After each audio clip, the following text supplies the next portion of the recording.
যোৰহাটত শিখ ধৰ্মীয় লোকসকলৰ প্ৰধান ধৰ্মীয় উৎসৱ লোহৰী পালন। লোহৰী শিখ ধৰ্মীয় লোকসকলৰ অন্যতম প্ৰধান উৎসৱ। পঞ্জাৱকে ধৰি ভাৰতবৰ্ষৰ বিভিন্ন প্ৰান্তত থকা শিখ ধৰ্মীয় লোকসকলে লোহৰী উলহ মালহেৰে পালন কৰা দেখা পোৱা যায়। যোৰহাটতো শিখ ইউথ এছ'চিয়েশ্যনৰ যোৰহাট উদ্যোগত যোৰহাট চন্দ্ৰকমল বেজবৰুৱা বাণিজ্য মহাবিদ্যালয়ৰ প্ৰেক্ষাগৃহত অনুষ্ঠিত কৰা লোহৰী এই অনুষ্ঠানত প্ৰথমেই মাঘ বিহুৰে আৰম্ভ কৰা হয়।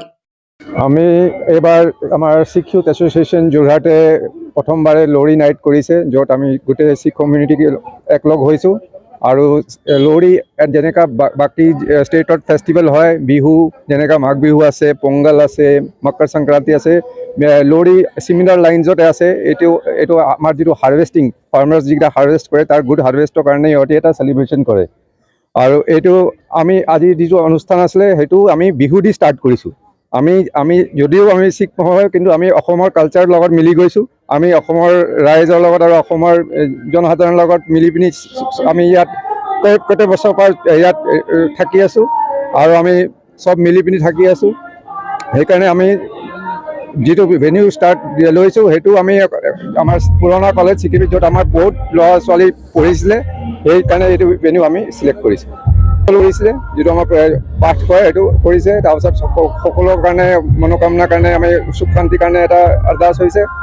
আৰু তাৰপিছত এটা প্ৰগ্ৰাম ষ্টাৰ্ট হৈছে। ইয়াত আমাৰ বহুত সৰু সৰু ল'ৰা ছোৱালী আৰু গ্ৰুপকেইটাই ভাংৰা, গীদ্দা, বিহু আৰু ছিংগিং কম্পিটিশ্যন নিচিনা আৰু আমাৰ ফেশ্বন শ্ব' নিচিনা আছে, য'ত আমি কালচাৰেল ড্ৰেছেছ পিন্ধি পিনি সিহঁতি ৰেম্প ৱাক কৰিব।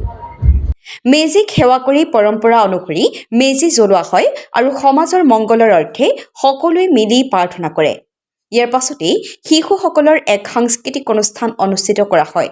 এই অনুষ্ঠানত শিশুসকলে বিহু, ভাংৰা নৃত্য, গীত আদিকে ধৰি শিশুসকলে পৰম্পৰাগত সাজপাৰ পৰিধান কৰি ৰেম্প ৱাকত ভাগ লয়। এই অনুষ্ঠানটিত শিশুসকলক উৎসাহ জনাবলৈ তেওঁলোকৰ অভিভাৱকৰ লগতে বহু গণ্যমান্য ব্যক্তি উপস্থিত থাকে। যোৰহাটৰ পৰা অনুপম বৰুৱাৰ ৰিপৰ্টাৰ লাইভ অসম। প্ৰথমে তেওঁলোকক লোহৰীৰ শুভেচ্ছা জনাইছোঁ।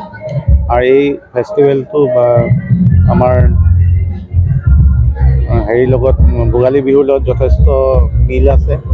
আৰু আমি চিকেবি কলেজত, চিকেবি কমাৰ্চ কলেজত এই অনুষ্ঠানটো পাতিবলৈ যিটো আমি তেওঁলোকে আমাক বিচাৰিছিল পাতিবৰ কাৰণে, আমি অতি আনন্দিত হৈছোঁ যে আমি তেওঁলোকক এনেকুৱা এটা ধুনীয়া ফেষ্টিভেল আমাৰ ইয়াত প্ৰাংগণত পাতিব পাৰিছে। আৰু এনেকুৱা ফেষ্টিভেলবিলাকে আমাৰ দেশখনক একত্ৰিত কৰি ৰাখিব পাৰে।